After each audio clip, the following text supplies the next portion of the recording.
163 164 என்ற இரண்டு வசனங்களை நாம் வாசித்து தொடங்குவோம். சங்கீதம் 119வது அதிகாரம் வசனங்கள் 163 மற்றும் 164. பொய்யை பகைத்து அருவருக்கிறேன், உம்முடைய வேதத்தையோ நேசிக்கிறேன். உமது நீதி நியாயங்களின் நிமித்தம் ஒரு நாளில் 7 தரம் உம்மை துதிக்கிறேன். நாம் எழுந்து நின்று இந்த வார்த்தையை கனப்படுத்தும். பிதாவே, இந்த தேவ வார்த்தையை எங்களுக்கு முன்பாக வைத்ததற்காக ஸ்தோத்திரிக்கிறோம் ஐயா. ஹல்லேலூயா. இந்த வசனத்தை ஹல்லேலூயா, இந்த வார்த்தையில் இருக்கும் வெளிப்பாடை எங்களுடைய ஆவிக்குள் பிரவேசிக்க செய்யும். ஆவியானவரே, நீரே இந்த சத்திய வார்த்தையை வெளிப்படுத்தும். எங்களுடைய ஆவியை பலப்படுத்தி நாங்கள் இந்த பூமியில் ஆளுகை செய்யும் வாழ்க்கை வாழ்வதற்காக கிருபை மூற்றும் ஐயா. எங்களுடைய இதயத்தை திறந்து தருகிறோம். எங்களுடைய இதயத்திற்குள் நம்முடைய சத்திய வார்த்தை பிரவேசிப்பதற்காக ஆனந்தத்தோடும் சந்தோஷத்தோடும் விசுவாசத்தோடும் காத்திருக்கிறோம். இயேசு நாமத்தில் பிதாவே, ஆமென், ஆமென், ஆமென், ஆமென்.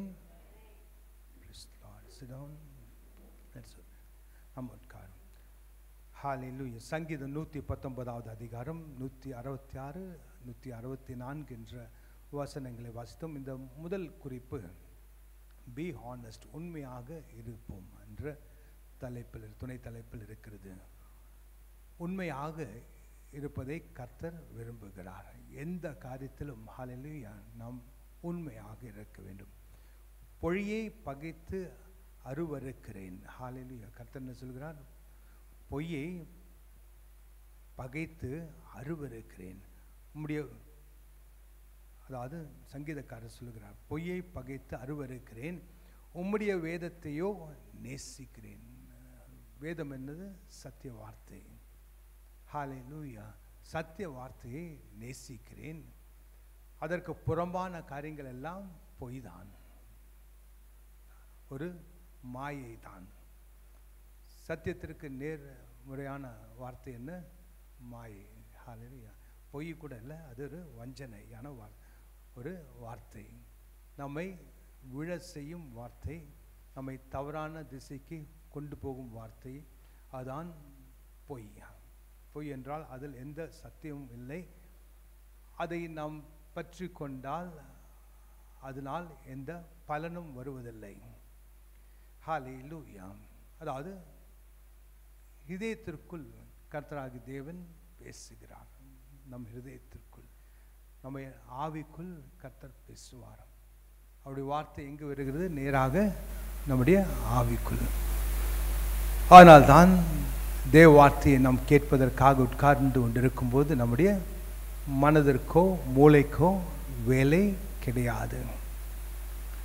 இந்த மூளை என்ன செய்ய வேண்டும்? அதை தனியாக எடுத்து ஒரு பிளாஸ்டிக் பேக்கில் வைத்து, உனக்கு இப்போது இந்த அடுத்த 1 மணி நேரத்துக்கு வேலை கிடையாதுன்னு சொல்லி அதை தனியாக எடுத்து வைத்து கொள்ள வேண்டும். என்றால் இந்த சிந்தனைகளும் இது நம்முடைய மூளையும் தான் கேள்வியை கேட்கும். ஹல்லேலூயா. கர்த்தருடைய சத்திய வார்த்தைக்கு எதிராக எந்த கேள்வியும் கிடையாது. ஹல்லேலூயா. எல்லாமே ஆம் என்றும் ஆமென் என்றும். ஏனென்றால் அவர் சொன்னால் ஆகும், அவர் கட்டளையிட்டால் நிற்கும். ஹல்லேலூயா. வானமும் பூமியும் ஒழிந்து போகும், ஆனால் அவருடைய வார்த்தை ஒருபோதும் ஒழியாது. என்றென்றைக்கும் வானத்திலே சிறப்படுத்தப்பட்டது அவருடைய வார்த்தை. அதற்கு எதிராக யாருமே எழும்ப முடியாது. அவர்தான் எல்லாவற்றுக்கும் மேலான நியாயாதிபதி. ஹல்லேலூயா.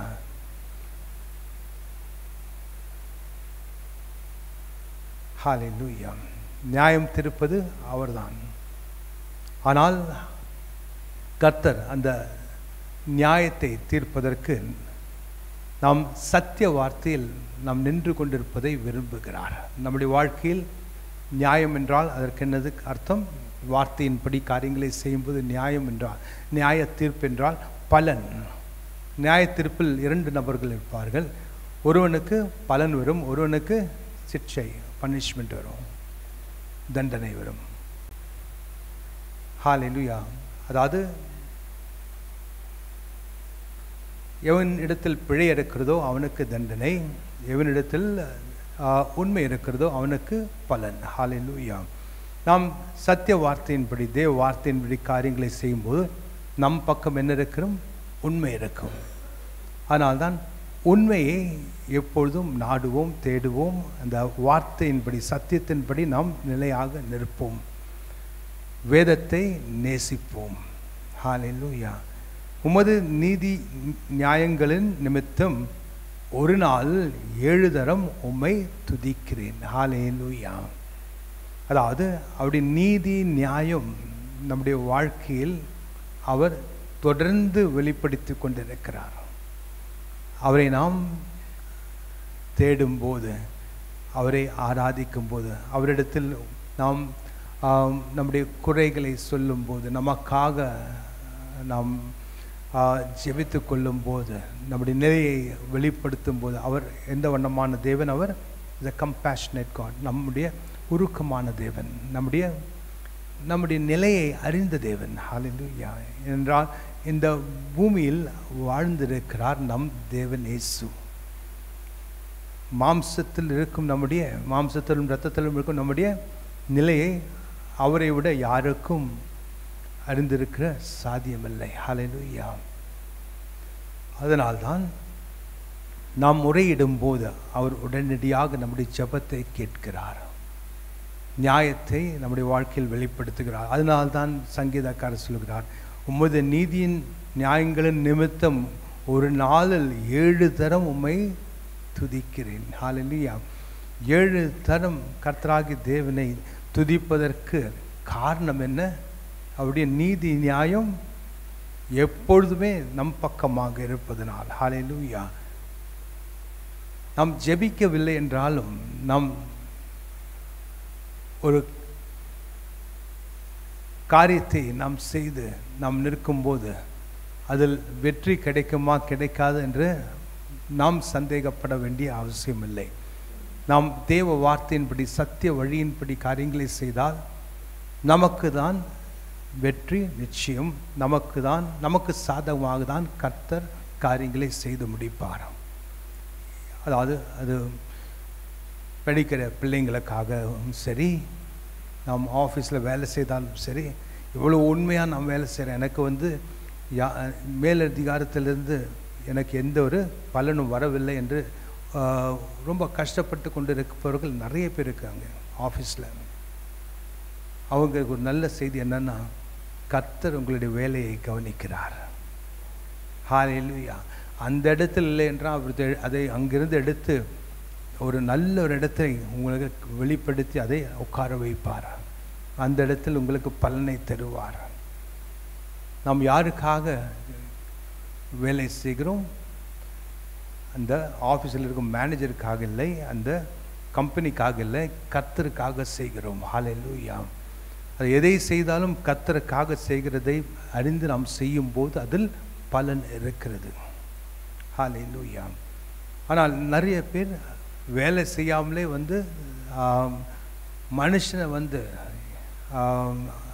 கையில் தக்க வைத்து கொண்டு பொய்யான ஒரு வஞ்சனையான காரியங்களை செய்து ப்ரொமோஷன் அது இதுன்னு வாங்கி அந்த ஊதிய உயர்வெல்லாம் வாங்கிறதுக்கு எல்லாம் செய்கிறான்.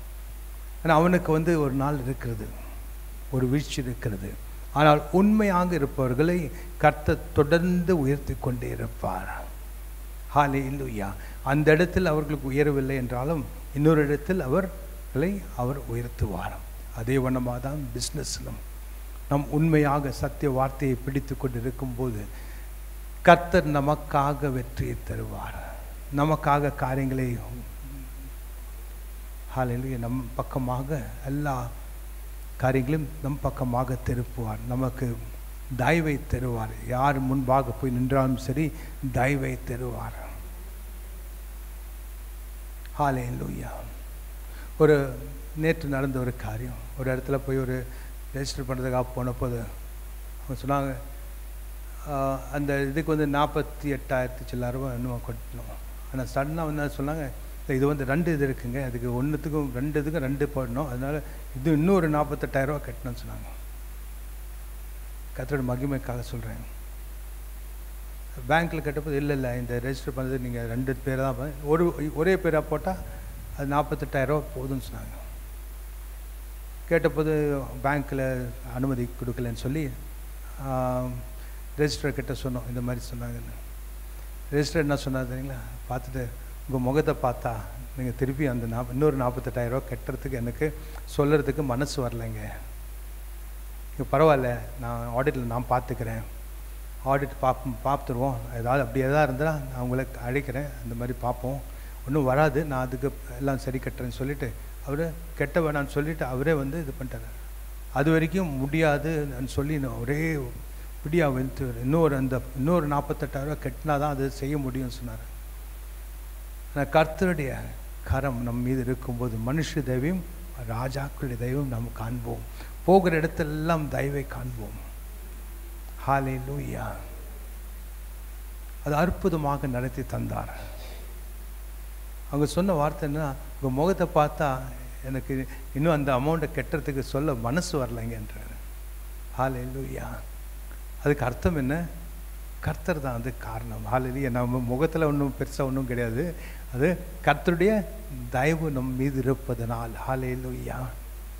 ஒரு மனுஷனுடைய தயவை நாம் காண்கிறோம். எவ்வளோக்கு எவ்வளோ நம்மை துன்பப்படுத்தலாம் தான் பார்க்குறாங்க இந்த உலகத்தில். நமக்கு உதவியாக இருக்கிறது யாரும் கிடையாது. ஹல்லேலூயா. கர்த்தர் மட்டும்தான். அப்படியா ஏதாவது மனிதன் உதவி செய்ய நினைத்தாலும் அது கர்த்தருக்கு தான் ஸ்தோத்திரம். ஹல்லேலூயா. கர்த்தருக்கு தான் நம் மகிமையை ஏறெடுக்க வேண்டும். அவருடைய கரம் நம் மீது இருப்பதனால் கர்த்தர் அந்த அற்புதத்தை செய்தார். ஹல்லேலூயா. நாம் உண்மையாக இருப்போம். கர்த்தர் நமக்காக நாம் நினைக்காத இடத்திலெல்லாம் நமக்கு உதவி செய்வார், தயவை கொண்டு வருவார். இரண்டாவது, அவருடைய சாயலை தரித்து கொள்வோம். கலாத்தியர் 3வது அதிகாரம் 26, 27 என்ற 2 வசனங்களை வாசிப்போம். கலாத்தியர் 3வது அதிகாரம் வசனங்கள் 25 27 வரை. விசுவாசம் வந்த பின்பு நாம் உபாதிக்கு கீழானவர்கள் அல்லவே, நீங்கள் எல்லோரும் கிறிஸ்து இயேசுவை பற்றும் விசுவாசத்தினால் தேவனுடைய புத்திரராய் இருக்கிறீர்களே. ஏனெனில் உங்களில் கிறிஸ்துவுக்குள்ளான ஞானஸ்தானம் பெற்றவர்கள் எத்தனை பேரோ அத்தனை பேரும் கிறிஸ்துவை தரித்து கொண்டீர்களே. ஹல்லேலூயா. உங்களில் கிறிஸ்துவுக்குள்ளாக ஞானஸ்தானம் பெற்றவர்கள் எத்தனை பேரோ அத்தனை பேரும் கிறிஸ்துவை தரித்து கொள்ளுங்கள். ஹல்லேலூயா. நாம் முழுக்க ஞானஸ்தானம் எடுத்துக்கொண்டவர்கள் ஒவ்வொருத்தரும் என்ன செய்ய வேண்டும்? கிறிஸ்துவை நாம் தரித்து கொள்ள வேண்டும். அப்படி என்றால் அதற்கு அர்த்தம் என்ன? தரித்து கொள்வதென்றால் ஆடையை தான் நாம் தரித்து கொள்வோம். இந்த இடத்தில் கிறிஸ்துவை தரித்து கொள்ளுங்கள் என்று சொல்லப்பட்டிருக்கிறது. அதுக்கு அர்த்தம் என்ன? நம்முடைய நிலை எதுவாக இருந்தாலும் சரி, நம்முடைய சுபாவம் எப்படியாக இருந்தாலும் சரி, நம்முடைய சுபாவத்தை மாற்றிக்கொள்வோம். நாம் கர்த்தருடைய அந்த சுபாவத்தை தரித்து கொள்வோம், அவரை போல் மாறிவிடுவோம். ஹல்லேலூயா. இதற்கு முன்பாக, அதாவது முழுக்க ஞானஸ்தானம் எடுப்பதற்கு முன்பாக எப்படி இருந்தாலும் சரி, ஆனால் முழுக்க ஞானஸ்தானம் எடுத்துக்கொண்ட பிறகு கர்த்தராகிய தேவன் நமக்கு அவருடைய ஆவியை தந்தருள் இருக்கிறார். அவருடைய ஆவியானவரை நமக்குள் பெற்றுக்கொண்ட பிறகு நாம் என்ன, அவரை போல் நாம் மாறிவிடுகிறோம். ஹல்லேலூயா. நாம் மாறவில்லை என்றால் அவரை போல் மாறுவதற்காக முழு முயற்சியை எடுத்துக்கொள்ள வேண்டும். ஹல்லேலூயா. சில காரியங்களை செய்யும்போது தெரியுது சரியில்லை, இப்படி செய்யக்கூடாது, தவறு அப்படி என்று நம்முடைய இதயத்தில் ஒரு உணர்வு வரும். அந்த உணர்வு வருவதற்கு காரணம் என்ன? ஆவியானவர் உணர்த்துகிறார், இனிமேல் இந்த காரியெல்லாம் செய்யக்கூடாது. உனக்குள் ஆவியானவர் இருக்கிறார், நீ முழுக்க ஞானஸ்தானம் எடுத்துக்கொண்டாய், இனிமேல் நீ பழையதெல்லாம் ஒழிந்து போயின, எல்லாம் புதிதாக மாறின. ஹல்லேலூயா. இப்போ நம்ம எல்லாம் ஆவியானவர் நமக்குள் வந்த பிறகு எல்லாமே புதிதாக மாறிவிட்டது. நம்முடைய பழைய சாயல் இருக்கக்கூடாது, மாம்ச சாயல் இருக்கக்கூடாது, ஆவியின் சாயலாக நாம் மாற வேண்டும். ஹல்லேலூயா. ஆவியானுடைய சாயல் என்ன? ஹல்லேலூயா. அவருடைய உண்மைத்துவம், அவருடைய அன்பு, அவருடைய தயை, அவருடைய சந்தோஷம், சமாதானம். ஹல்லேலூயா. நாம் ஒருத்தருக்கு ஒருத்தர் மன்னிப்பது, உதவி செய்வது. ஹல்லேலூயா. விசுவாசம் வந்த பின்பு என்றால் கர்த்தராகிய இயேசுவை ஏற்றுக்கொண்ட பிறகு நாம் உபாதிக்கு கீழானவர்கள் அல்லவே. ஹல்லேலூயா. நாம் எந்த ஒரு நியாயத்திற்கும் கீழ்ப்பட்டவர்கள் அல்ல. ஹல்லேலூயா. ஹல்லேலூயா. நாம் எல்லோருமே கர்த்தராகிய இயேசு விசுவாசத்தின்படி நாம் தேவனுக்குள் ஒன்று கூடியிருக்கிறோம். கர்த்தராகிய தேவனிடத்தில் வருவதற்கு வந்து சேர்வதற்கு காரணம் யார்? நமக்கு கர்த்தராகிய இயேசுவை நாம் விசுவாசித்ததினால் நம் தேவ பிள்ளைகளாக மாறிவிட்டோம். அந்த வண்ணமாக மாறின பிறகு நமக்கு ஹல்லேலூயா ஒரு ஸ்கூல் மாஸ்டர் தேவையில்லை. ஒரு பெரம்பு எடுத்துட்டு இதை செய் அதை செய் என்று சொல்லி யாரும் நம்மை கட்டாயப்படுத்த வேண்டிய அவசியம் இல்லை. நம்முடைய நிலை என்னவாக மாறி இருக்கிறது? நமக்குள் ஆவியானவர் நம்மிடத்தில் அன்பாக சொல்லுகிறார், இனிமேல் இந்த வண்ணமான காரியங்களை உனக்கு நல்லதல்ல, இது செய்யாதே அப்படி சொல்லி அன்பாக சொல்லுவார்.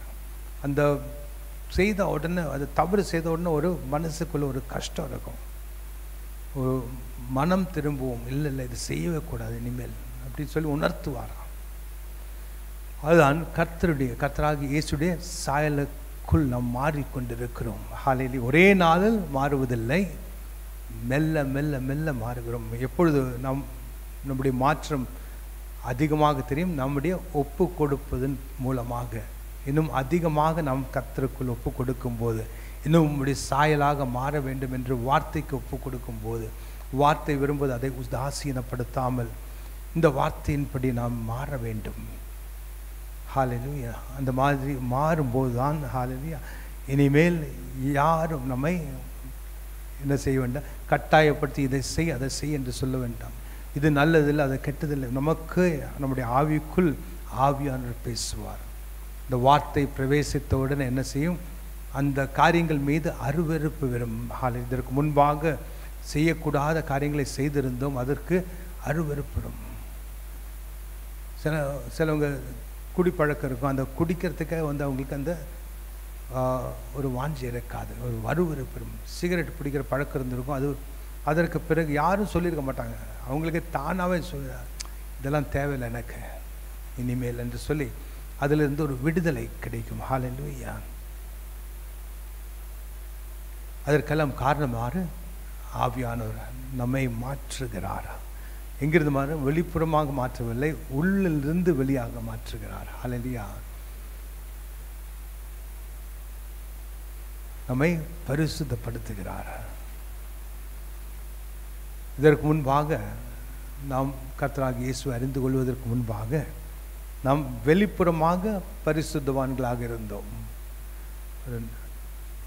என்னென்ன என்ன ஒரு கலர் ஆடை போடலாம், இந்த மாதிரி ஒரு நெத்தியில் ஒரு சைன் போடலாம், இந்த மாதிரி ஒரு அது பண்ணலாம், இதெல்லாம் பண்ணால் பார்க்குறவங்க நான் வந்து ரொம்ப யோக்கியன் என்று நினைத்து கொள்வார்கள், பரிசுத்தவான். அந்த வண்ணமாக செய்து கொண்டிருந்தோம். இப்பொழுது ஒன்றுமே செய்கிறதில்ல.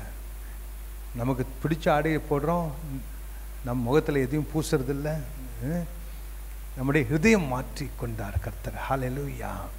நமக்கு ஒரு கட்டாயம் இல்லை, வெளிப்புறமாக யாரையாவது நாம் சந்தோஷப்படுத்த வேண்டும், இல்லை திருப்தி செய்ய வேண்டும், நாம் இந்த வண்ணமாக இருக்கிறேன் என்று நம்மை தான் நாம் சந்தோஷப்படுத்த வேண்டும், திருப்திப்படுத்த வேண்டும். நான் உண்மையாகவே கர்த்தருக்குள் அவருடைய சாயல் இருக்கிறேனா இல்லை என்று நாமே பார்த்து கொள்ளுகிறோம். ஹல்லேலூயா. அந்த மாற்றம் தான் நமக்குள் வந்திருக்கிறது. அவருடைய சாயலை தரித்து கொள்ளுங்கள். இரண்டாவது. மூன்றாவது, மனத்தாழ்மை நமக்கு திறவுகோலாக இருக்கிறது. கர்த்தருடைய நன்மைகளை புசிப்பதற்கு மனத்தாழ்மையே திறவுகோல் ஆகிறது. Humility is the key. நாகும் 1:12-13 என்ற வசனங்களை வாசிப்போம். நாகும் 1ஆவது அதிகாரம் வசனங்கள் 12 மற்றும் 13. கர்த்தர் சொல்லுகிறது என்னவென்றால், அவர்கள் சம்பூர்ணமடைந்து அநேகராயிருந்தாலும் அறுப்புண்டு போவார்கள். அவன் ஒழிந்து போவான். உன்னை நான் சிறுமைப்படுத்தினேன், இனி உன்னை சிறுமைப்படுத்தாதிருப்பேன். இப்போதும் நான் உன்மேல் இருக்கிற அவன் நுகத்தை முறித்து உன் கட்டுகளை அறுப்பேன். ஹல்லேலூயா. அதாவது ஒரு விசுவாசியுடைய நிலையை கர்த்தர் இந்த இடத்தில் வெளிப்படுத்துகிறார். நாம் வெளியே பார்க்கும்போது எல்லாரும் சிலர் சம்பூர்ணத்தோடும் எல்லா காரியங்களும் அடைந்தவர்களாகவும் இருப்பார்கள். ஆனால் அவர்களுக்கு வெளிப்புறமாக பார்க்கும்போது தான் அந்த காரியங்களை காண்போம். ஆனால் கர்த்தர் என்ன சொல்கிறார்? உனக்குள் நான் கிரியை செய்திருக்கிறேன், உன்னை சிறுமைப்படுத்தி இருப்பேன், அதாவது உன்னை சிறுமைப்படுத்தினேன், இனி உன்னை சிறுமைப்படுத்தாதிருப்பேன். ஹல்லேலூயா. இப்பொழுது நான் உன்மேல் இருக்கிற அவன் நுகத்தை முறித்து உன் கட்டுகளை அறுப்பேன். பிசாசுடைய நுகத்தை முறித்து அவனுடைய கட்டுகளை முறிப்பேன் என்று சொல்லுகிறார். என்ன நுகம் அது? பெருமை என்ற நுகம். அதுதான் நுகம். ஏன் அதை பெருமை ஒரு நுகம் என்று சொல்லுகிறேன்? நாம் மத்தேயு 11வது அதிகாரம் 29வது வசனத்தை வாசிக்கும் போது கர்த்தர் அவருடைய நுகத்தை பற்றி சொல்லுகிறார். என்னுடைய நுகத்தை, மத்தேயு 11:29வது வசனம். மத்தேயு 11வது அதிகாரம் 29வது வசனம். நான் சாந்தமும் மனத்தாழ்மையும் இருக்கிறேன், என் நுகத்தை உங்கள் மேல் ஏற்றுக்கொண்டு என்னிடத்தில் கற்றுக்கொள்ளுங்கள், அப்பொழுது உங்கள் ஆத்துமாக்களுக்கு இளைப்பாறுதல் கிடைக்கும். என் நுகம் என் நுகம் மெதுவாயும் என் சுமை லகுவாயும் இருக்கிறது. என்ன நுகம் அது? மனத்தாழ்மை. நான் சாந்தமும் 29 ஸ்க்ரீனில் 29 போடுங்க ஸ்க்ரீனில். அதாவது சாந்தமும் மனத்தாழ்மையும் தான் அவருடைய நுகம். நான் சாந்தமும் மனத்தாழ்மையுமாய் இருக்கிறேன், என் நுகத்தை உங்கள் மேல் ஏற்றுக்கொள்ளுங்கள். இந்த இடத்தில் அவன் நுகத்தை, இந்த இடத்துல என்ன போட்டிருக்கு? அவன் நுகத்தை முறித்து உன் கட்டுகளை அறுப்பேன். ஹல்லேலூயா. அவன் நுகம் என்றால் பிசாசுடைய நுகம் என்னது? பெருமை. கர்த்தர் என்ன சொல்ற? என் நுகத்தை நீங்கள் தரித்து கொள்ளுங்கள், ஏற்றுக்கொள்ளுங்கள். அவருடைய நுகம் என்ன?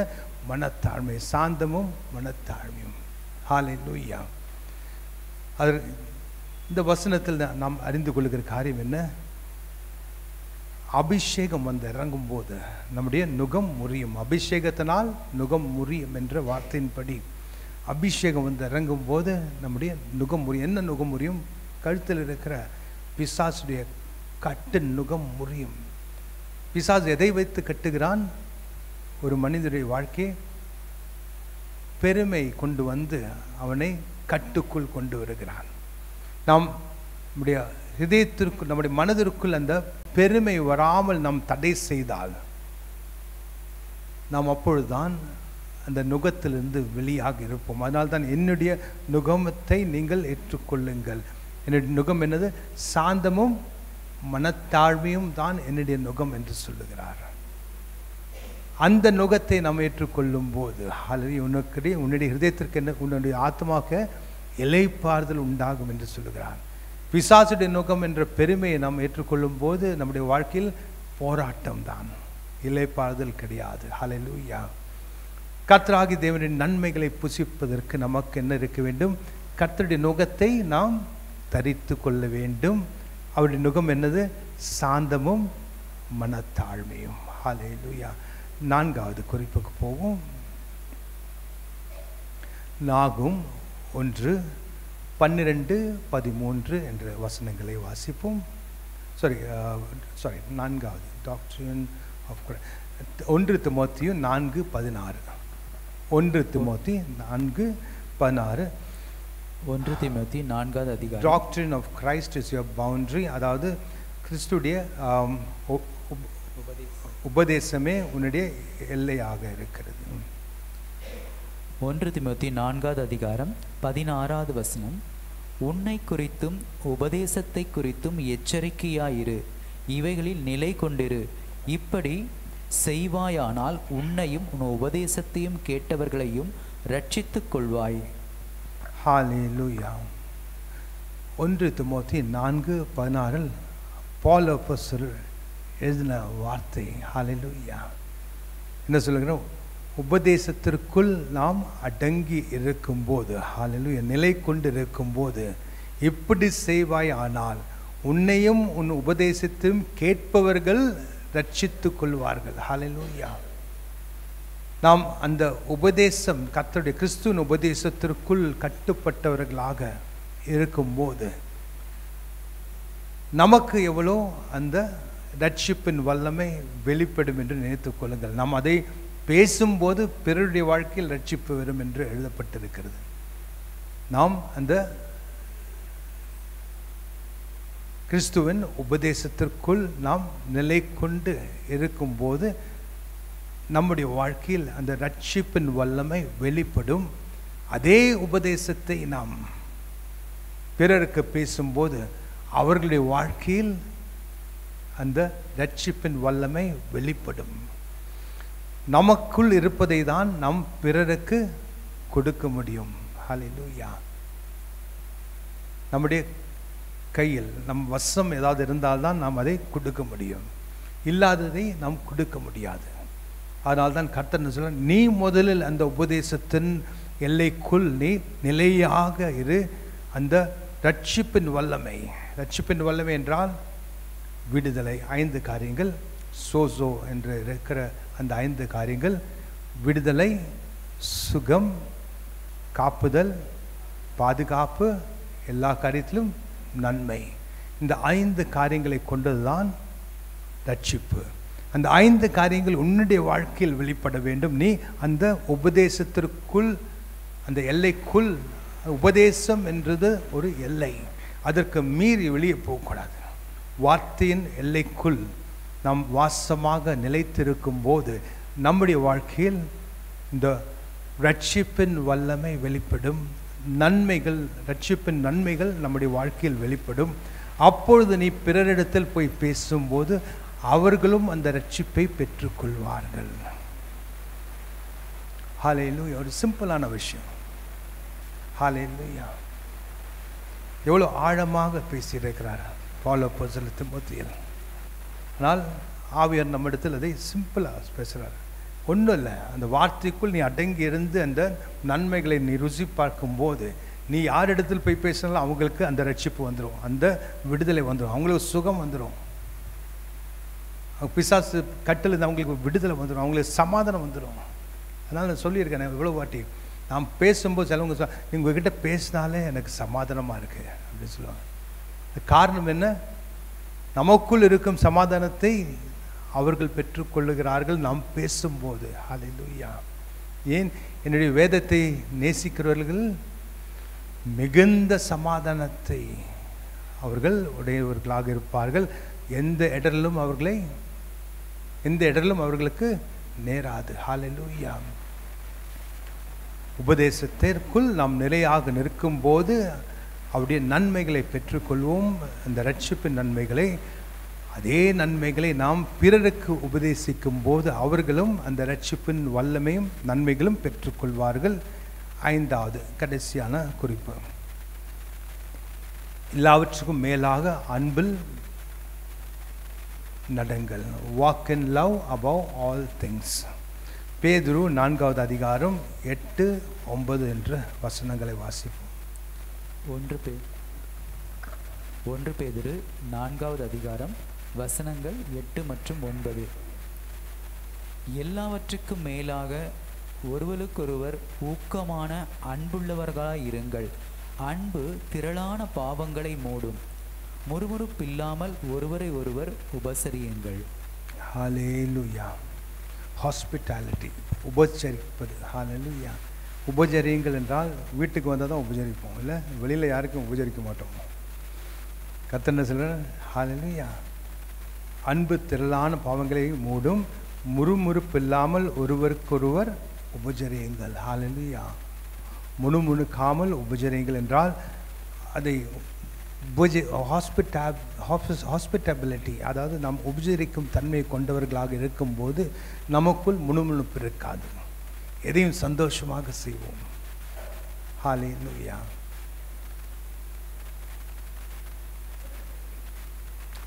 வெளிநாட்டில் போனால் போங்க வரவங்கெல்லாம் நம்ம பார்த்து ஸ்மைல் பண்ணி அதாவது சிரித்து குட் மார்னிங் குட் ஈவினிங் அதாவது சொல்லிவிட்டு தலையை இப்படி சாய்ச்சி இப்படி சொல்லி நம்மளை விஷ் பண்ணிட்டு போவாங்க. ரோட்டில் போனாலும் சரி, எங்கே போனாலும் சரி. ஆனால் அதே நாம் இங்கே யாருக்கு பார்த்து சிரிச்சாச்சுன்னா போச்சு, இவன் பார்த்து என்ன பார்த்து சிரிச்சுட்டான், இனி என்ன பார்த்தா என் சிரிக்கிறேன், என்ன கேலி பண்ணுறியா அப்படின்னு கேட்பாங்க. என் சிரிப்பெல்லாம் வீட்டில் வச்சுக்கோ, ரோட்டில் வந்து சிரிக்காது அப்படின்னா. ஹல்லேலூயா. அது என்னது?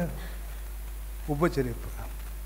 அதாவது ஒன்றும் பெருசாக ஒன்றும் செய்யலை, போகும்போது நம்ம அப்படியே விஷ் பண்ணிட்டு போகிறாங்க. அவங்களும் அவசரமாக போவாங்க, பேக்கை தூக்கி நடக்கிறாங்க. நியூயார்க்கில் பார்த்தீங்கன்னா குடு குடு குடு குடுன்னு நடப்பாங்க, ஆனால் விஷ் பண்ணி தான் போவாங்க. ஹல்லேலூயா. வெளிநாட்டில் எங்கே போனாலும் சரி அந்த ஒரு ஸ்மைலிங் ஃபேஸ், சிரித்த முகமாக இருக்கும். அவங்களுக்கும் நிறைய பிரச்சனை இருக்கும், ஆனால் அவங்க வெளியே காமிக்க மாட்டாங்க. ஒருத்தருக்கு ஒருத்தர் நீங்கள் முணுமுணுக்காமல் ஒருவருக்கு ஒருவர் நீங்கள் உபஜரியுங்கள். ஹல்லேலூயா.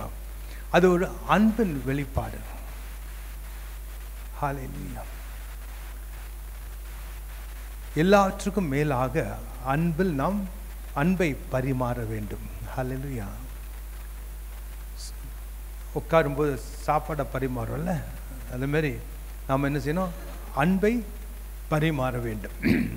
அதாவது நமக்குள் இருக்கிற அன்பை நாம் பிறருக்கு கொடுக்க வேண்டும், வெளிப்படுத்த வேண்டும். அன்பை பரிமாறுவது எல்லோருக்கும் மேலாக எல்லாவற்றுக்கும் மேலாக ஒருவர் ஊக்கமான அன்பு உள்ளவர்களாக இருங்கள். அன்பு திரளான பாவங்களை மூடும். ஹல்லேலூயா. திரளான பாவங்களை அது மூடும் அன்பை வெளிப்படுத்தும் போது. ஹல்லேலூயா.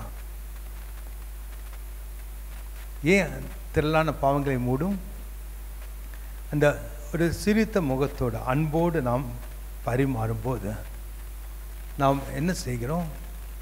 கர்த்தரை நம்ம தரிசனத்தில் பார்த்தா, யாராவது பார்த்துருந்தா எப்படி இருப்பார்?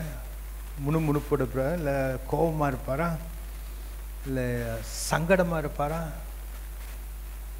எரிச்சலாக இருப்பாரா? அது சாந்த முகம், அப்படியே சிரிச்ச சாந்த முகத்தோடு இருப்பார். அவரை பார்த்தனே இருக்கலான்னு தோணும் இல்லை? ஹல்லேலூயா. அதனால் நாமும் அதே மாதிரி இருக்கும்போது கர்த்தருடைய சாயலாக மாறு. ஹல்லேலூயா. அன்பை பரிமாறுகிறோம். ஹல்லேலூயா. கர்த்தருடைய முகம் ஒரு காரியத்தை பார்த்தால் தான் திரும்பும். ஹல்லேலூயா. என்ன காரியம்? பாவம். பாவம் இருந்தால் என்ன செய்வார்? பார்க்க மாட்டார், திரும்பிடுவார். பாவத்தை அவர் பார்க்க முடியாது. ஆனால் அந்த அன்பு பல பாவங்களை மூடும். ஹல்லேலூயா. நமக்கு அறியாமல் சில தவறுகளை செய்திருந்தால் கூட நம் அன்பில் பரிமாறும் போது, அன்பை வெளிப்படுத்தும் போது அந்த அன்பு திரளான பாவங்களை மூடும். முணுமுணுப்பு இல்லாமல் ஒருவரை ஒருவர் உபஜரியுங்கள். ஹல்லேலூயா. எதற்காக கர்த்தர் இதை சொல்லுகிறார்? நம் அவருடைய நன்மைகளை புசிப்பதற்காக. ஹல்லேலூயா. முணுமுணுப்போடு சண்டை சச்சரவு செய்து பிசாசுடைய அந்த பிரசனம் அந்த இடத்தில் வருகிறது. அன்பில் பரிமாறும்போது, சமாதானத்தோடு இருக்கும்போது அந்த இடத்தில் ஆவியானுடைய பிரசனம் வருகிறது. ஹல்லேலூயா. ஆவியானுடைய பிரசனம் நம்மை சூழ்ந்து கொள்ளும்போது கர்த்தராகிய தேவனுடைய நன்மைகளை நாம் பெற்றுக்கொள்ளுகிறதுக்கு நாம் தகுதியானவர்களாக இருக்கிறோமா? இந்த 5 காரியங்களை இன்னொரு வாட்டி ஞாபகப்படுத்திக் கொள்வோம். த பவுண்டரிஸ் ஆஃப் பெனிஃபிட்ஸ், அதாவது நன்மைகளை பெற்றுக்கொள்வதற்கு ஒரு எல்லை. முதல், நாம் உண்மையுள்ளவர்களாக இருக்க வேண்டும். இரண்டாவது, அவருடைய சாயலை தரித்து கொள்ள வேண்டும். மூன்றாவது, மனத்தாழ்மையே திறவுகோலாக இருக்க வேண்டும். நான்காவது, அவருடைய உபதேசத்தின் எல்லைக்குள் நாம் எப்போதும் வாசமாக இருக்க வேண்டும். எல்லாற்றுக்கும் மேலாக அன்பில் நடக்க வேண்டும். நாம் எழுந்து நிற்போம். 5 குறிப்பை நாம் எழுதி வைத்து தினந்தோறும் காலையிலும் மாலையிலும் எழுந்தவுடனே படுக்கிறதுக்குள்ளே நாம் என்ன தியானிக்க வேண்டும். இந்த ஒரு வாரம் மட்டும் தொடர்ந்து தியானித்தால் அது நம்முடைய ஆவிக்குள் போய் சேரும். ஹல்லேலூயா. பிதாவே ஸ்தோத்திரம்.